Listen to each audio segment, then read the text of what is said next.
I didn't record a video yesterday. My buddy from college, from another college, called me, an old friend. So, just talked to him on my drive home.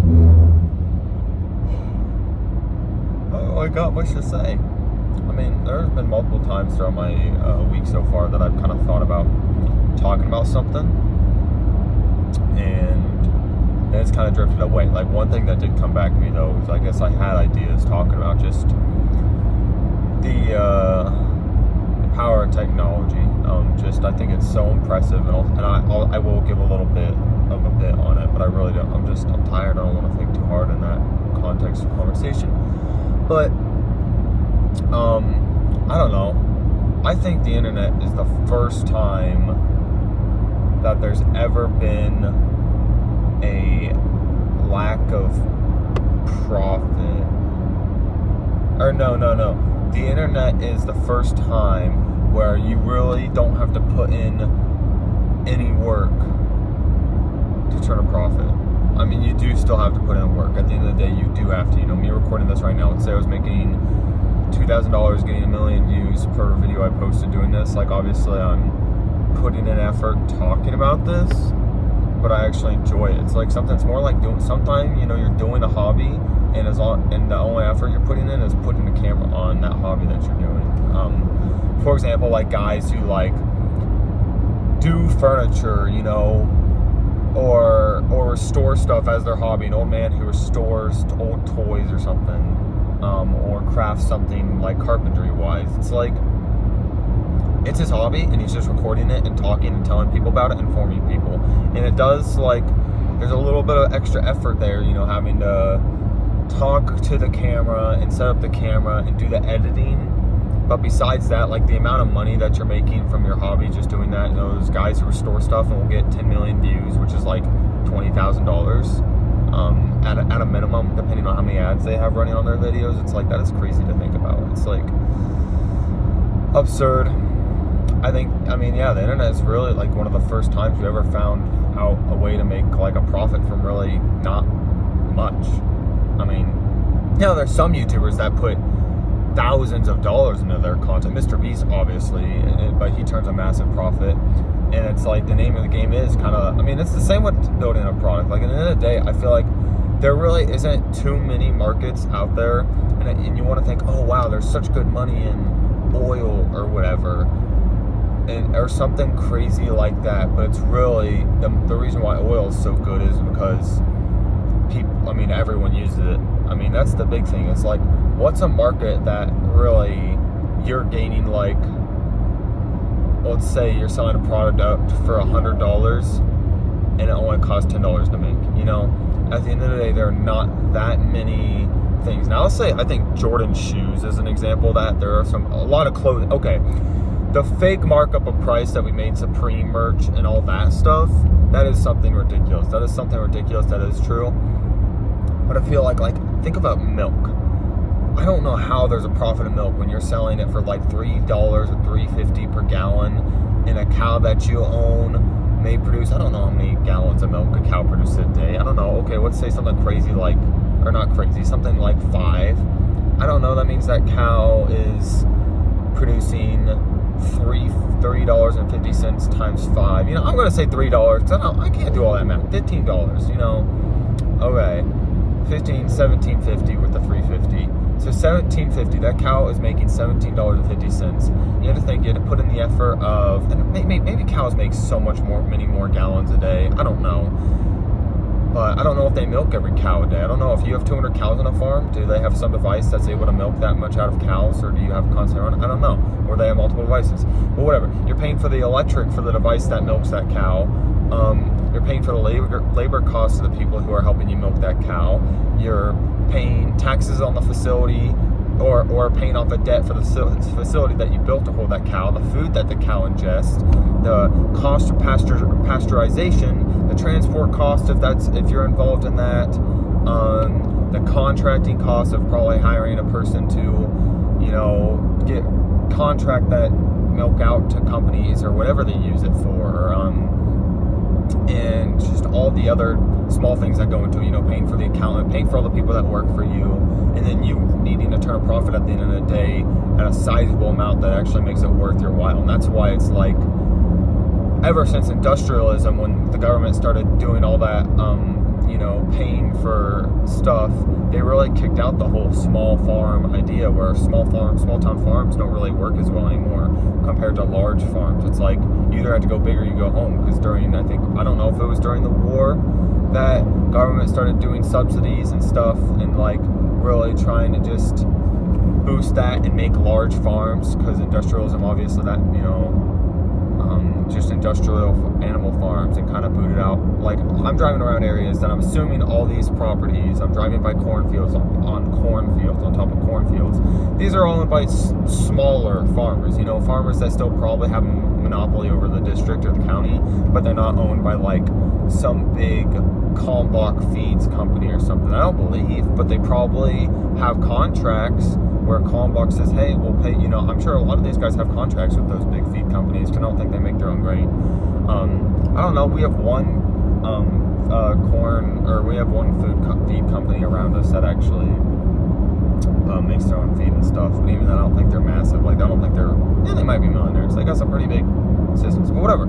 It's just, that's all crazy. It's like, the only way you see $1 million companies is through dispersing them out among millions of people. It's not like I can just create a product that has a 100% profit rate or whatever. I create a furniture or something, like, unless without mass amounts of time. So I would say an example of that is like building a table.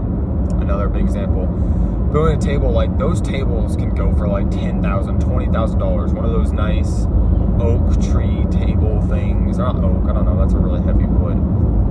Whatever. And you see those guys signing like, I sold this table for $20,000. But it really does take skill. It's not like something I can pick up. Like, you have to at least know, some base stuff. But on top of that, those chunks of wood that you're cutting to get that, like the type of wood they're using, I don't think just comes from straight up. I mean, it does sometime, but like one of those $20,000 tables usually has to have a beautiful curvature design on it, which comes from, those cancerous tumors you'll see on a tree, like when it just bulges out. They cut those up, and those form beautiful curves in wood. And I'm pretty sure that is what, maybe I'm wrong, but on top of that, like I remember this guy talking about, he's like, oh, I can't layer this or gloss it over, because there's this like little spot right here, there used to be moisture, and you push it down on it. So he had to do this stuff, and he's like, this could ruin the whole table if I mess this up or whatever. It's just crazy. Like, those take a lot of skill, and it does, and it takes a lot of knowledge, it's carpentry knowledge. But it's like, that was a crazy, it looks like it turned a crazy profit, but he's like, oh, it was a 4-day project, and I had me and my buddy work on this table, and I'm sure he put like thousands of dollars in the material. I'm sure that block of wood alone was, I don't know how much that was, but thousands of dollars, I'm sure. And then let's say he sold it for $20,000, he probably put, okay, I don't know, I'm speaking out my butt. That's what I do a lot of the times. I actually am not near as knowledgeable as I could be, and I talk on matters I know nothing about, so I'm a fool for that. But anyway, I don't know, but I can't imagine they're cheap, and they're rare, they're hard to come by, just a big table. But yeah, it's just like, that does sound mad profitable. That does sound crazy profitable to say, let's say he put $5,000 into 3 days or a week's worth of effort into building this table, probably spending 9 to 12 hours a day crafting it. So I don't know, probably 40, something on this absurd side, he puts 40 hours of work on this table in a week into crafting it. Sells it for $10,000 profit, then okay, then that is crazy profit. Then you're making $10,000 a week, which $520,000 a year before taxes. But that's probably, I doubt every week he's finding someone who wants to buy a $20,000 table or something, okay, technically if he puts $5,000 in material and then he may be making $15,000 profit. Anyway, I'd imagine like some guy's gonna be like, I want that on my yacht or whatever, some super high up millionaire. But I don't think he just, like other times he's probably doing projects where he's dedicating that amount of time to like something that he'll sell for like $3,000. I don't think he's doing a high-end table every time worth that. I can see my mom buying like a $3,000 table or something. So I don't know. it's all fascinating. But yeah, just stuff like that. Like the internet is really something that a lot of times people can just turn their hobby. Like that guy's probably making a crap ton of extra money off of YouTube videos. He's probably making $1 million a view.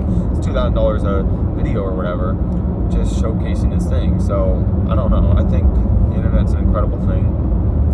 When I was younger, I always said I want to be a YouTuber when I grow up, and that's a whole nother field I'll talk about, I suppose. Is like I would say I would never want to, because that's like,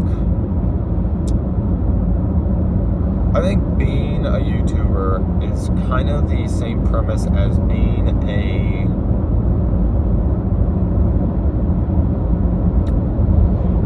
watch it here, it's gonna get controversial. You know, how about a women's or men's USA soccer team? People in the US don't really watch a lot of soccer. I don't know how much money those guys are making. Or let's say some league of people who, like the WNBA, I know they only make like $60,000, $80,000. Like a job like that where you're entertaining the media, as soon as people stop caring about you, and in 5 years, in 3 years, when Angel Reese retires or gets an injury, if she gets an injury, that's perfect, because then they'll pay her, you know, for life or whatever. And if she doesn't do well with her name, image, and likeness deals or whatever, she could only have $100,000 in the bank or whatever. So that way, when she gets too old, when she's, let's say, 37, and she's like, oh yeah, I shouldn't be playing anymore, I'm 37 years old, because you shouldn't be, you know, you're going to be washed up by then a lot of times, unless you're LeBron, is like, all these millionaire basketball players, they're set for life, they're good. A lot of times, even then, a lot of them still die broke because they're idiots with their money. But a job like that, it goes the same with a YouTuber. It's like if a YouTuber doesn't milk every penny when he's in his heyday of 2 years, I think like YouTubers a lot of times really only get a heyday of like 2 or 3 years where they're in the spotlight. I feel like Mr. Beast is killing it. He's the one guy that who constantly improved and evolved his content to what the current media needs are. And trying new things and constantly doing incredibly new things that are pushing it, and he's expanding horizons. He's making channels that are dedicated to different languages, so that way all languages can, like, he is a genius in that way, and I'm assuming he's not alone. Maybe he's that intelligent, I don't know. He always has the drive for it. Great guy, whatever. But a lot of these YouTubers, goodness, I'm trying to think of a YouTuber that I used to watch that's kind of like washed now. Like, okay, PewDiePie though, he has like 100 million subscribers, and yet, other than when he was in his Minecraft era, which he kind of just brought back Minecraft and really did something, like he got a second heyday.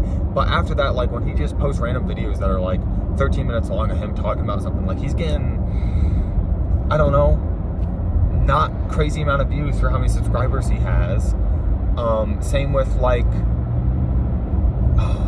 like I'm sure if Logan Paul started vlogging again, people would probably go crazy for like the fact, oh, Logan Paul's back, but after a little while he'd die out because he's not in his heyday, he's not doing absurd things. But he cashed out when he did. He made Prime. He constantly brought himself back in the spotlight by doing absurd things. But like now he's like washed, like not washed, but he's now like doing his own thing. He made his money. I don't know if he's still doing boxing or whatever. I know Jake Paul is. Jake Paul actually made a career out of himself. Good for him. Like, he never does YouTube anymore, really. I don't know. I don't watch these guys. But now Jake Paul does still do fighting. And he has a big following because people want to see him get punched in the face or beat up some guys. So, but he started his second life. You know, it's more like YouTube is the first step to meeting that second goal you want. It's kind of like your Kickstarter, or social medias in general, TikTok. Oh, I want to be an actor. Then I do TikToks, get my name out there, and maybe I have a higher chance at getting an acting role I wanted. So it's all fascinating.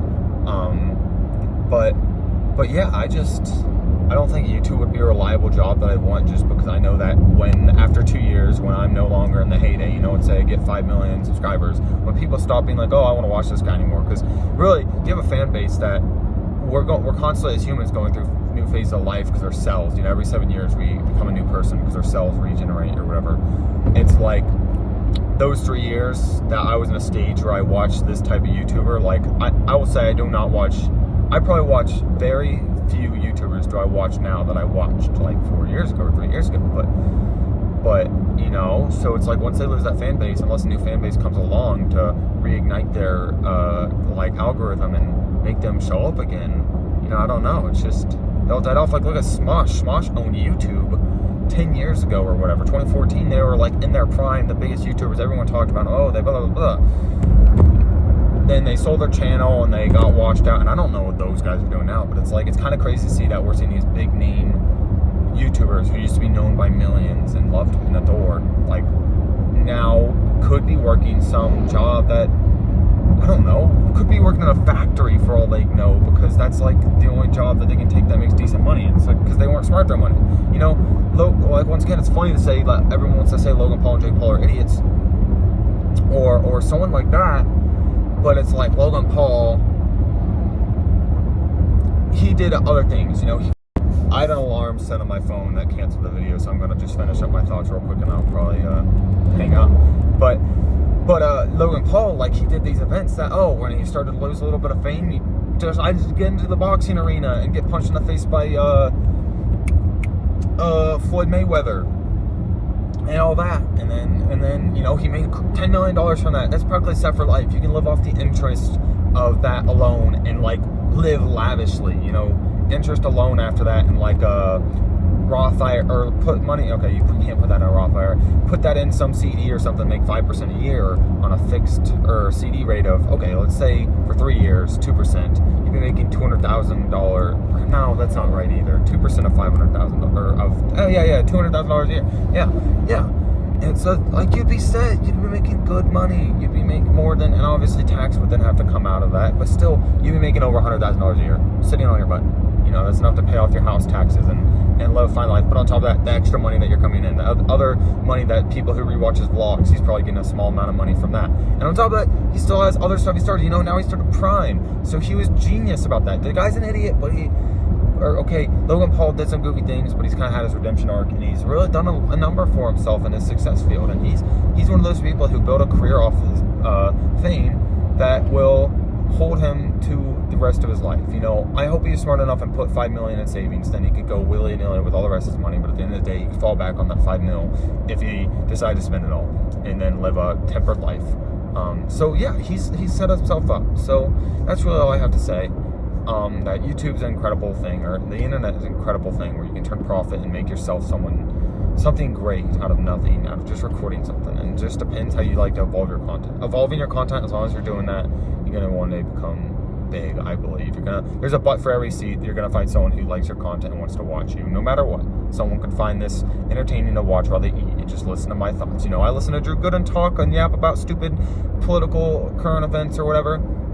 Maybe you like just hearing me talk about random crap. You know, I'm gonna put titles in here that are gonna attract people, because, you know, yesterday I did an Origin of Life thing. People are gonna hear that and be like, oh, Origin of Life, I want to hear this college boy, some professor, or some guy who's like super intelligent. I don't hear his thoughts, and, you know, then leave a hate comment or something. I don't know. So yeah, I don't know what I'll comment this, but yeah, it's cool. Or title this video, but yeah. So I gotta go, guys. I'm gonna talk to you guys later. Okay, bye bye.